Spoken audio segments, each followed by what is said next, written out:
ناظرین، آج کی ویڈیو میں ہم تفصیل سے بیان کریں گے کہ حضرت موسیٰ علیہ السلام نے فرعون کو تھپڑ کیوں مارا اور اس کے بعد موسیٰ علیہ السلام کو کس آزمائش کا سامنا کرنا پڑا۔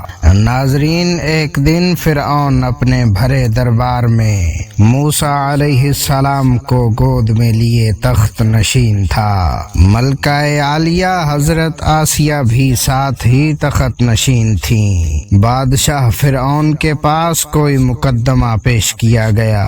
فرعون ایک ظالم بادشاہ تھا۔ اس نے ہوش سے کام نہ لیا اور ظلم کا مظاہرہ کرتے ہوئے مقدمے کا غلط فیصلہ سنا دیا۔ اس وقت موسیٰ علیہ السلام فرعون کی گود میں تھے۔ جیسے ہی فرعون نے غلط فیصلہ دیا، حضرت موسیٰ علیہ السلام نے فرعون کے منہ پر تھپڑ مارا اور اس کی آواز تمام محل والوں نے سنی۔ فرعون کو ننھے بچے کے چھوٹے سے ہاتھ کا تھپڑ بہت زوردار محسوس ہوا تو وہ شک میں پڑ گیا، ممکن ہے یہ وہی بچہ ہو جس نے میری سلطنت کو اجاڑ دینا ہے۔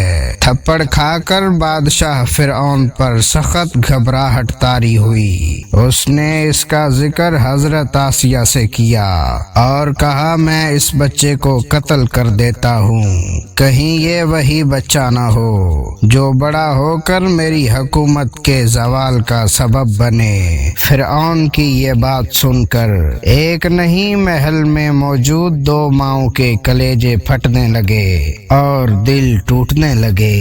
ایک طرف دو ماؤں کی سچی محبت اور ممتا تھی، دوسری طرف ظالم بادشاہ فرعون تھا۔ فیصلہ ہونا تھا، ماں کی ممتا فتح حاصل کرتی ہے یا ظالم کا ظلم۔ حضرت آسیہ نے فوراً فرعون سے کہا، دیکھو تمہیں میرے پیار کی قسم، تم جانتے ہو کہ ہماری اولاد نہیں ہے، میں اس بچے سے بہت پیار کرتی ہوں، اتنا کہ جتنا تم بھی مجھ سے نہیں کرتے۔ دیکھو اس بچے کو قتل نہ کرو، اب میں اس کے بغیر زندہ نہیں رہ سکوں گی۔ اپنی بیوی کی بچے سے اتنی محبت دیکھ کر فرعون کا دل بھی نرم پڑ گیا۔ کہنے لگا، چلو میں اس کا امتحان لوں گا، اگر یہ امتحان میں کامیاب ہو گیا تو ٹھیک، وگرنہ تمہیں ہر صورت میں اسے اپنے سے جدا کرنا پڑے گا۔ حضرت آسیہ نے ظالم بادشاہ کی بات مان لی اور خاموش ہو گئیں۔ چنانچہ فرعون نے حضرت موسیٰ علیہ السلام کا امتحان لینے کے لیے دو سرخ رنگ کے تشت منگوائے اور حکم دیا کہ ایک تشت کو سرخ رنگ کے ہیروں سے بھر کے لے آؤ اور ایک تشت کو سرخ رنگ کے دہکتے انگاروں سے بھر لاؤ۔ جب تشت بادشاہ کے حکم کے مطابق دربار میں حاضر کر دیے گئے تو حکم دیا کہ یہ دونوں زمین پر سامنے رکھ دو اور حضرت آسیہ کو حکم دیا کہ تم اس بچے کو ان تشتوں کے قریب چھوڑ دو۔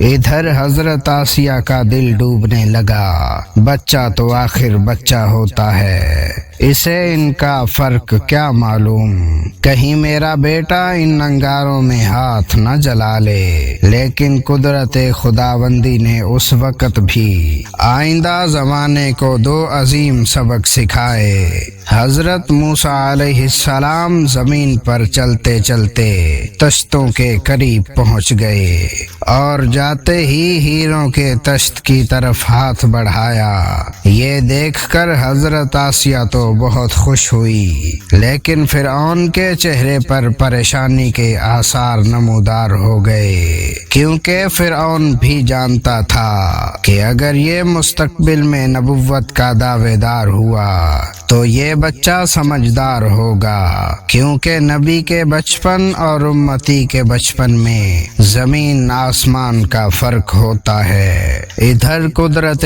خداوندی سے دوسرا سبق جو اس واقعے سے دکھا اٹھایا گیا کہ اللہ تعالیٰ نے جبرائیل علیہ السلام کو حکم دیا کہ فوراً جاؤ اور موسیٰ کا ہاتھ جو ہیروں کے تشت کی طرف بڑھ رہا ہے اس میں جلتا ہوا انگارہ پکڑا دو اور موسیٰ کے ہاتھ سے آپ علیہ السلام کے منہ میں ڈلوا دو۔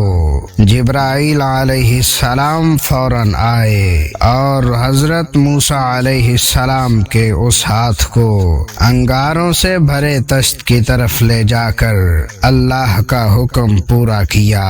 اب فرعون کو بھی تسلی ہو گئی کہ یہ بچہ نبی نہیں، اگر یہ وہی بچہ ہوتا تو ہیرے جواہرات اٹھاتا، کیونکہ انبیاء کرام معصوم ہوتے ہیں۔ اس طرح ماہوں سال گزرتے رہے۔ موسیٰ علیہ السلام فرعون کے محل میں زندگی کے مراحل گزارتے رہے، حتیٰ کہ آپ علیہ السلام کی عمر 12 برس ہو گئی۔ لیکن فرعون چونکہ ظالم بادشاہ تھا اور اس کی قوم قبطی بھی بڑی ظالم تھی، وہ ہمیشہ ظلم و ستم کا علاوہ روشن رکھتے تھے، اور حضرت موسیٰ علیہ السلام ان تمام چیزوں سے تنگ تھے۔ آپ علیہ السلام سے یہ سب کچھ نہ دیکھا جاتا تھا۔ حضرت موسیٰ علیہ السلام نے فرعون اور اس کی قوم کی مخالفت شروع کر دی اور مخالفت بھی علل اعلان کی، تو فرعون اور اس کی قوم کے لوگ آپ علیہ السلام کے جانی دشمن بن گئے۔ ایک دن دوپہر کے وقت جب حضرت موسیٰ علیہ السلام شہر میں داخل ہوئے تو دیکھا کہ ایک اسرائیلی اور ایک قبطی آپس میں لڑ رہے ہیں۔ اسرائیلی نے حضرت موسیٰ علیہ السلام کو مدد کے لیے پکارا۔ آپ علیہ السلام گئے اور اس قبطی کو مکہ مارا اور وہ مر گیا۔ آپ علیہ السلام نے اسرائیلی کی مدد اس لیے بھی کی کہ اللہ تعالیٰ نے آپ علیہ السلام کو بنی اسرائیل ہی کے لیے پیغمبر بنانا تھا اور ان کی محبت آپ کے دل میں ڈال دی تھی۔ قبطی کے قتل کی خبر پورے شہر میں آگ کی طرح پھیل گئی۔ قبطی کے قتل کی خبر جو ہی فرعون کے دربار میں پہنچی تو فرعون نے حکم دیا کہ موسیٰ علیہ السلام کو پکڑ کر لاؤ اور گواہوں کو بھی، تاکہ ہم کوئی مناسب فیصلہ کریں۔ ادھر موسیٰ علیہ السلام پریشان تھے کہ نہ جانے قبطی والے واقعے کا کیا نتیجہ ہوگا۔